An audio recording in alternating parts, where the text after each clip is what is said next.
राज्यसभेत अमरावतीच्या भाजप नेत्या नवनीत राणा यांची वर्णी लागेल असे राणांसहित जवळपास सर्वांनाच वाटत होते। मात्र धक्का तंत्राचा वापर करणारी भाजपा प्रत्येक निवडीच्या वेळेस धक्के देत असते। तसाच धक्का याही वेळेस भाजपने दिला असं म्हणायला हरकत नाही। मुख्यमंत्री पदाची स्वप्ने पाहणाऱ्या विनोद तावडे यांना फडणवीस यांनी सत्तेपासून दूर ठेवले होते असे बोलले जाते। मात्र पक्षाने त्यांना केंद्रात आणून संजीवनी दिली आणि आता विनोद तावडे यांचा वनवास संपला।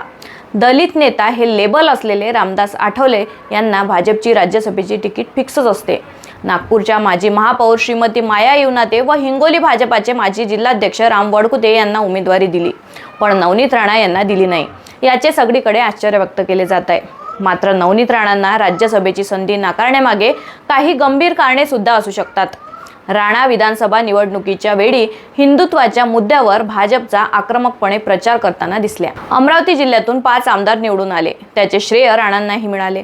नंतर त्या भाजपच्या स्टार प्रचारकही बनल्या होत्या। ओवेसी यांच्यासोबत भिडल्यानंतर आता नवनीत राणांची गरज भाजपला देश पातळीवर आहे असे दिसत होते। मात्र स्थानिक पातळीवर त्यांच्या विरोधकांची संख्या वाढत गेली। दुसरीकडे लोकसभा निवडणुकीतील पराभवाचा बदला घेण्यासाठी त्यांनी महानगरपालिका निवडणुकीच्या वेळी भाजपमधील आपल्या विरोधकांना जेरी सांडण्यासाठी खेळी केली आणि खऱ्या अर्थाने तेथूनच गणित बिघडायला सुरुवात झाली। नवनीत राणांचे पती रवी राणा यांचा युवा स्वाभिमान नावाचा स्वतंत्र पक्ष आहे। विधानसभेत भाजपचा त्यांना पाठिंबा असतो।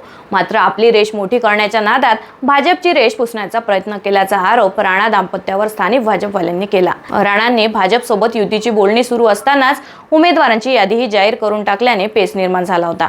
अखेरीस युवा स्वाभिमान आणि भाजप यांची युती होऊ शकली नाही आणि अनेक ठिकाणी हे दोन पक्ष एकमेकांच्या विरोधात लढले।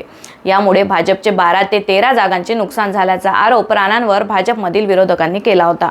साईनगर प्रभागात तर नवनीत राणांनी मुख्यमंत्री यांच्या रोड शोच्या दिवशीच युवा स्वाभिमानच्या उमेदवाराच्या प्रचाराचा नारळ फोडला होता। हे म्हणजे भाजपच्या शिस्तबद्धतेलाच आव्हान होते।